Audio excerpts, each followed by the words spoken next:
Ġimni di proġett blisem Responsabilta Soċjali, proġett li jinvolvi numru tal-laqat bejn studenti u anzjani sabiex titnaqqas is-solitudni fost l-anzjani, fil-waqt li jissaħħaħ is-sens ta' responsabilta fost l-istudenti. Tant ħabbar waqt konferenza tal-aħbarijiet illi fiha ġie spjegat illi dan il-proġett qed jiġi organizzat minn St. Catherine's High School b'kollaborazzjoni ma' residenza San Vincenz de Paul.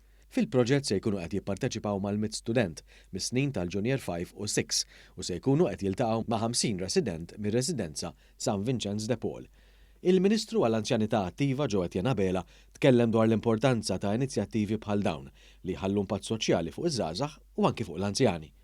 L-għan ta' dan il-programm huwa li jkun hemm relazzjonijiet tajbin u sħaħ bejn il-ġenerazzjonijiet. Huwa importanti ħafna li iż-żgħar tagħna jitalmu minn mindu jkunu żgħar x'ifisser li tkun anzjan u kemm hu importanti il-kura f'dan is-settur. U esprima s-sodisfazzjon tiegħu għal dan il-proġett u qal li kien xprunat mill-fatt li numru ta' studji wrew li dawn it-tip ta' attivitajiet jgħinu biex l-anzjani jsaħħu l-fiduċja tagħhom fil-waqt li fl-istess ħin iżidu aktar il-kuntatt soċjali. Il-Ministru awgura li dan il-proġett jirnexxi u li jħalli l-frott fil-ħajja kemm tal-anzjani kif ukoll taż-żgħażagħ.